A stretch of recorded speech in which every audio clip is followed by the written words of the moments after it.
ही कथा पूर्णपणे काल्पनिक असून केवळ मनोरंजनासाठी लिहिण्यात आली आहे. या कथेचा कोणत्याही वास्तविक व्यक्ती किंवा घटनेशी कोणताही संबंध नाही. चला तर आता वळूया आपल्या स्टोरीकडे.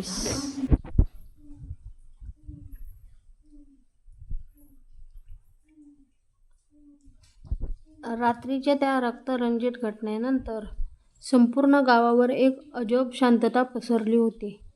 वडाच्या झाडाखाली घडलेला हल्ला, वृद्धांचा मृत्यू आणि त्याच्या हातातून विश्वासला मिळालेली ती रहस्यमय चावी, या सगळ्यामुळे विश्वासच्या मनात भावनांचा प्रचंड वादळ उठलं होतं. त्याच्या खांद्यावरची जखम अजूनही ठणकत होती, पण मनावर झालेली जखम त्याहून खोल होती. कारण त्या वृद्धाने मृत्यूपूर्वी सांगितलेलं एकच वाक्य त्याच्या कानात पुन्हा पुन्हा घुमत होतं.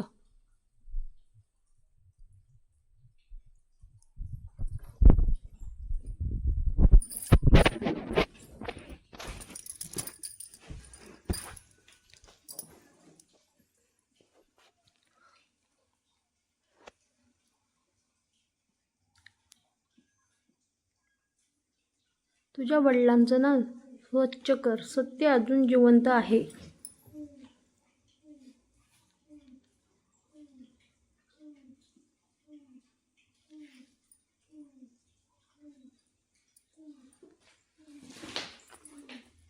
पहाटे विश्वास अंगणात एकटाच बसला होता.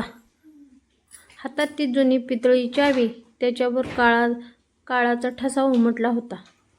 पण तिच्यात दडलेलं होतं अनेक वर्षांचं गुपित. तेवढ्यात पुष्पा शांतपणे त्याच्याजवळ आली. तिच्या हातात हळदीचं दूध होतं. ती काही क्षण त्याच्याकडे पाहत राहिली, मग हळू आवाजात म्हणाली, तुझ्या जखमेपेक्षा मला तुझ्या डोळ्यातील वेदना जास्त दिसते. विश्वास हलकसा हसला, माझ्या वेदना आता महत्त्वाच्या नाहीत. बाबावरचा खोटा दाग पुसणं महत्त्वाचं आहे. पुष्पाने त्याचा हात अलगद हातात घेतला. मी तुझ्यासोबत आहे, कोणत्याही संकटात. शेवटच्या श्वासापर्यंत. त्या शब्दांनी विश्वासच्या मनाला मोठा आधार मिळाला. त्याने पहिल्यांदाच तिच्या डोळ्यात निर्धार पाहिला. भीती नव्हती, फक्त प्रेम आणि विश्वास होता.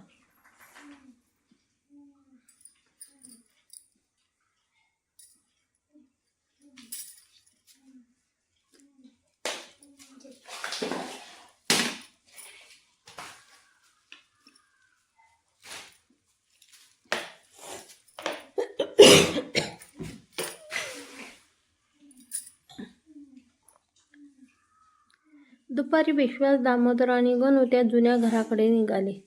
ते घर अनेक वर्षांपासून बंद होतं. दरवाजावर गंज चढला होता. खिडक्यांच्या फटीतून धूळ आत बाहेर उडत होती.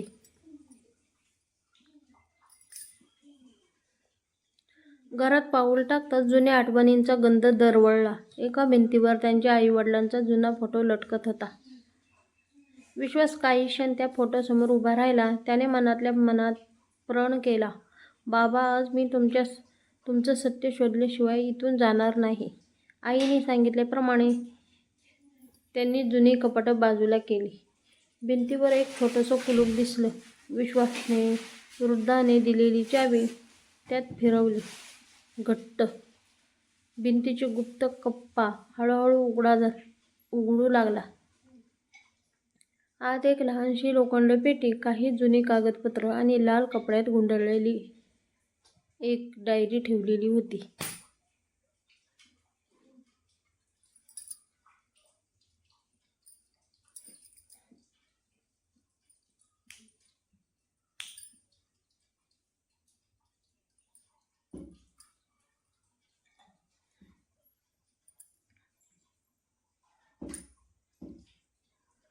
विश्वासने ती डायरी हातात घेतली. पहिल्याच पानावर त्याच्या वडिलांचं हस्ताक्षर होतं. त्याच्या डोळ्यात पाणी आलं. तो पहिलं पान वाचणार इतक्यात घराबाहेर कोणाच्या पावलांचा आवाज घुमला. सगळे सावध झाले. दामोदरने खिडकीतनं बाहेर पाहिलं आणि त्याचा चेहरा गंभीर झाला.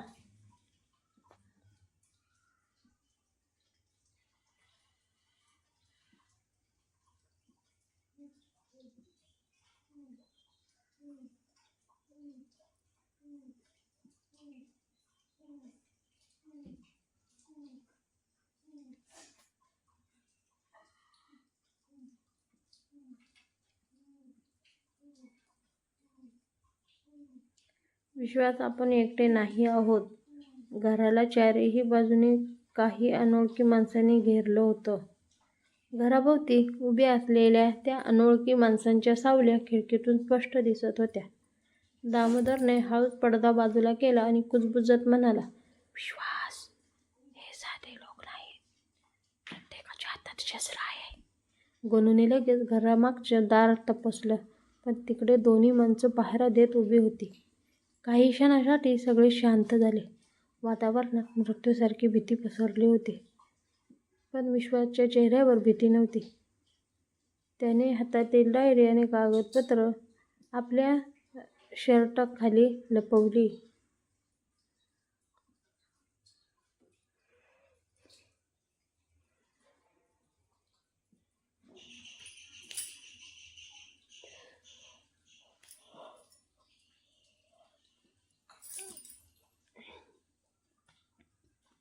हे कागद कोणाच्याही हाती लागता कामा नयेत.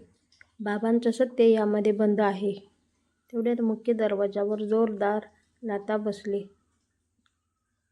धाड धाड. जुनं दार हादरलं. दुसरी लाथ बसली.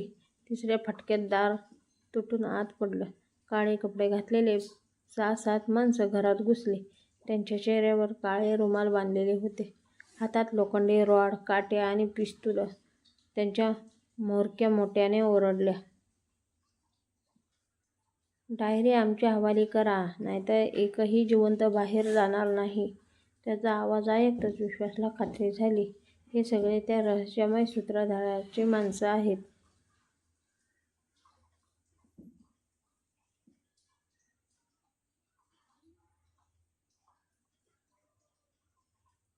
विश्वासने उत्तर देण्याऐवजी समोर पडलेली जुनी लाकडी खुर्ची उचलून त्यांच्या दिशेने फेकली.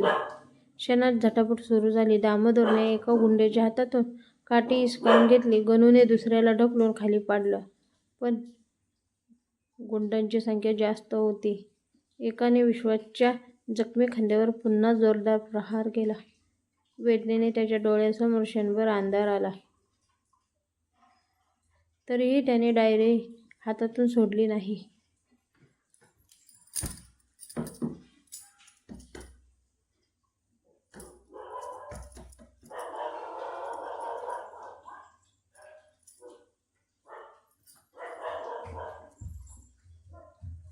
ही माझ्या बाबांची अमानत आहे. जिवंत असेपर्यंत ती कोणालाही देणार नाही. त्याच्या आवाजात इतका निर्धार होता की काही क्षण गुंडसुद्धा थबकले.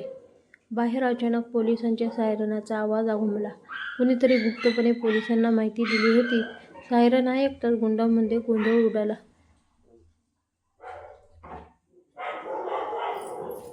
त्याच्या म्होरक्या रागाने ओरडला, माघारी चला, पण डायरी पुन्हा मिळवलीच पाहिजे.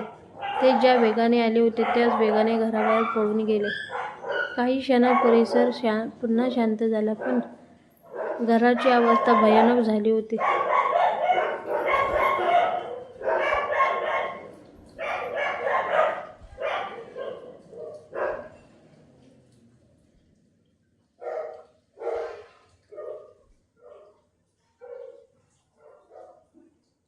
फुटलेलं सामान, विखरलेले कागदपत्र आणि जमिनीवर पडलेले रक्ताचे ठिपके. विश्वासने सुटकेचा निश्वास टाकला. त्याने काळजीपूर्वक डायरी उघडली. आता एक पिवळसर लिफाफा ठेवलेला होता. लिफाफ्यावर त्याच्या वडिलांच्या हस्ताक्षरात लिहिलं होतं,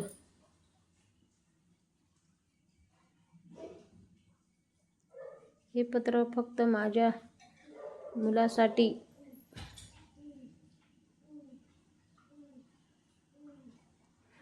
विश्वासचे हात पुन्हा थरथरू लागले. त्याने हळूहळू लिफाफा उघडला. आत एक पत्र आणि एक जुना फोटो होता. फोटो पाहताच त्याचे डोळे विसाफारले. त्या फोटोमध्ये त्याचे वडील राघवसिंह आणि गावात सर्वात आदरणीय समजला जाणारा शशिकांत, तिघेही एकत्र उभे होते. पण फोटोच्या मागे लाल शाईने एकच वाक्य लिहिलं होतं,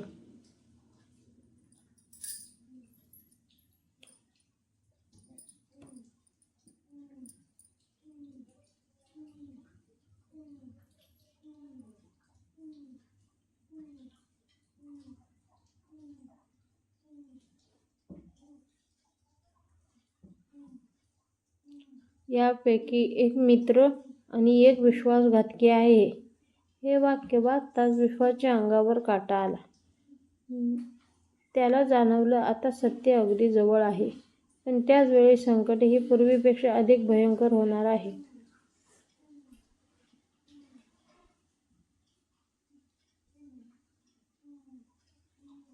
त्याने पत्र उघडलं. पहिल्याच ओळीत लिहिलं होतं, विश्वास, जर तू हे पत्र वाचत असशील तर समज की माझा खून अपघात नव्हता. आणि हे वाचताच घरात उपस्थित प्रत्येकाचा श्वास रोखला गेला.